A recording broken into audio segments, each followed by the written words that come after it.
Okay, so I'm back. I had no idea that my last video cut off after just a few minutes. I actually spoke for almost 10 minutes, going into such detail about these dreams. So here I am again to finish up. Basically, a lot of these dreams that I have been having, there's been a common theme, and it's been devastating and upsetting, and just really a lot of catastrophe. And trust me, I hope that all of this is just in my head. I pray that they're just nightmares, but there's something that just tells me that it's a little bit more serious than what I'm hoping it is. So here I am to tell you all about it. Okay, so the earthquakes, these mass floods, being captured, something impacting the earth, and the importance of 9/11, the numbers 9/11, the time. That's a lot of what my dreams / nightmares, I guess I should really call them, have been about. So the earthquakes, I believe I went into great detail about the earthquakes that I've experienced in these dreams. I believe I went into pretty good detail about those in previous videos. Pretty much, they're crazy, they're massive, they're destructive. Please? What? Okay, the earthquakes. Lots of dreams about waves coming onto the land, floods, washing people away, and these crazy, crazy waves and crazy amounts of water coming onto the land and engulfing these whole cities. Cities that are now above water are now underwater. That's another one of the things on that list. The next thing is being captured. And this is really the part about this whole thing that I hate the most, because it's human beings treating other human beings in such a horrible way. And with this part of the dream, this dream sequence or whatever, this common thread of being captured, there have been two separate forces that are controlling the situation and are the authority figures in this scenario. And the first group of authorities or authority would be, it feels like, Americans, kind of like a police figure or a military person. The next group of people, this authority figure that is controlling us in these camps, and it seems like outdoor camps or something like that, really like camping, but just worse, way worse than camping, just not even, just inhumane situations, and cold. That's one of my biggest fears of life, is to be someplace and be really cold and not have enough warmth around me. That's what I feel like. The second group of people, they're Oriental, and they're really, really evil, and just the core of them hates every ounce of what we are in this country, and they show it. They're not afraid to show it. And with that group of people, the Oriental, I don't know if they're Chinese or Korean or Japanese or Vietnamese, I don't know, but it's definitely that, and I definitely feel the hatred, and they're controlling us and they're telling us what to do every moment.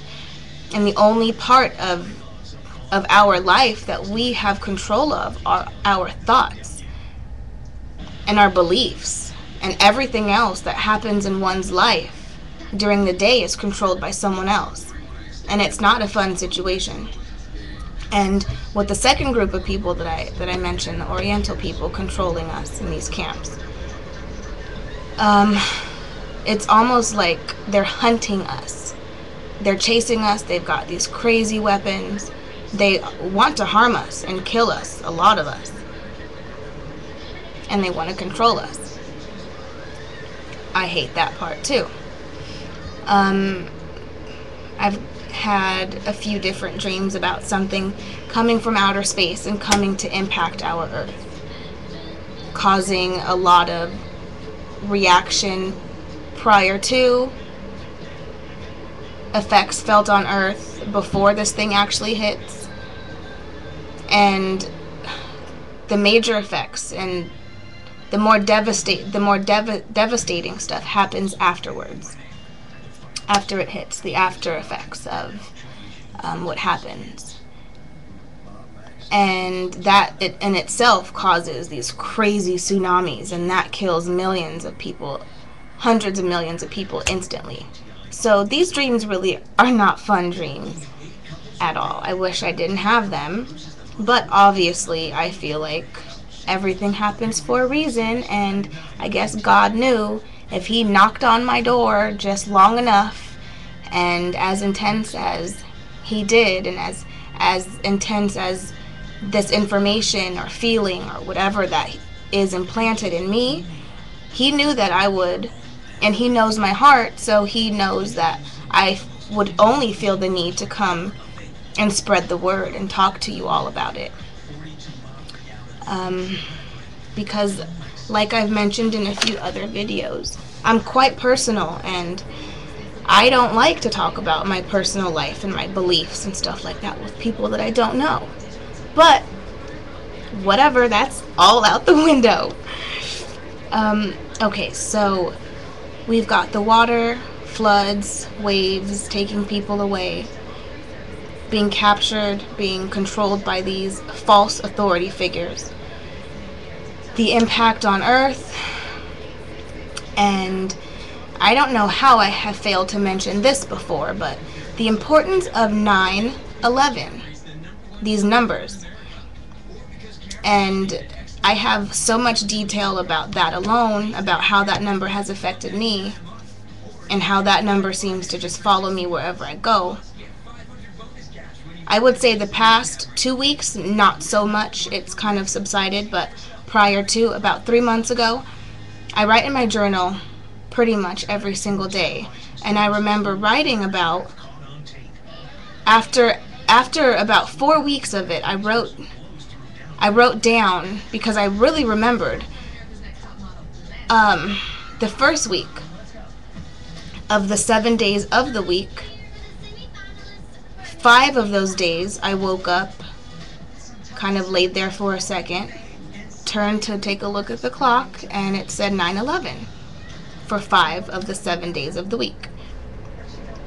The very next week, 3 days of the 7 days I woke up at 9/11. The next week, 6 days of the 7 days I woke up at 9/11. So that happened for a few weeks, and it wasn't like I just, wherever I looked, I saw 9/11, the numbers. It was more time specific, on the clock, having to do with the time. So who knows what the heck that means, but 9/11 is significant in some way, for sure. If you know, let me know. If you have an idea or whatever, because it obviously, I promise you, it has some kind of significance someplace, to us, somewhere in this whole crazy order of events that's bound to happen. And I also want to thank everybody and just reach out and let you know that I really appreciate the connection that I have made with people from all over the world. I feel honored and I feel lucky to have this platform to be able to talk openly about my life and my feelings and my growth and the knowledge that I have in my head and in my heart, and the reaction and the comments and compliments that I've gotten are really, really quite amazing. And I thank everybody for taking their own time to tune in to what Shannon has to say. Also, I love the fact that you're all looking out for me, because I have mentioned that I live in Los Angeles, and I feel like the coastlines are maybe not the best place to be. And people really are not really asking me, but they're telling me that I should either move or take a break from the city and go to mountaintops and go find shelter someplace. And originally that was my plan. When I first learned about all this stuff, my plan was to pack up my family, get everything sorted out, and go find someplace else to live outside of America. I did research on Canada, and I actually emailed them to find out what it would take to move there. But soon after that is when I just realized that there's no point to run. My fate is my fate, and God has placed me exactly where I am in the time that He has for a reason. And if I'm meant to go now, maybe that's the best thing, because I'm certainly not looking forward to all that's going to follow. The floods that come and the earthquakes, that's just the beginning. War, famine, a lot of environmental stuff. A part of me feels like God wants me to be here for that, and to experience that, and to be with other humans and acknowledge what's happening and be the source of strength for people. I really feel that strongly, but as much as I don't want that to happen. But if I'm meant to go in any kind of way, I just know that that's God's plan for me. And I have kind of feared death, but I don't fear death. I look at it like it's a homecoming, and I'd be lucky to go and spend the rest of my time with my Father, with God and Jesus and everybody that I love that has passed away. So I love my life. I look forward to living each minute of my life, of each day, and I look forward to whatever happens. Whatever happens, it's God's plan. And I learned someplace, the hotter the fire, the harder the metal. And if I'm being molded, and we're all being molded for something, that's just what our plan is, and we just have to just persevere.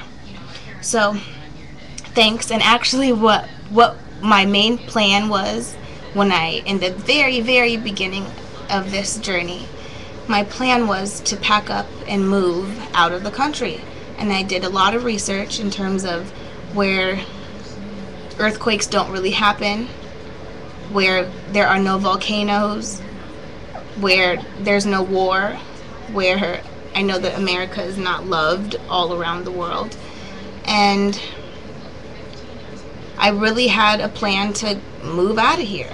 And my big crush is Pharrell, Mr. Pharrell Williams. And I met him years ago. I was 19, and he obviously, long story, but he was obviously quite interested, but the minute he found out I was 19, it wasn't happening. So I planned on, I know, and I just knew my whole life, or ever since that happened, I'm bound to meet up with him again. That wasn't it. And I planned on, or in my dream, a girl can dream, that we'd meet up and we'd take our families and our loved ones and go find someplace safe and, live through it. But from that, I realized that I need to maybe not dream so much and just nurture those that are in my life and people that I love every day. So who knows what'll happen. But Pharrell, I'm 20. I think my computer froze.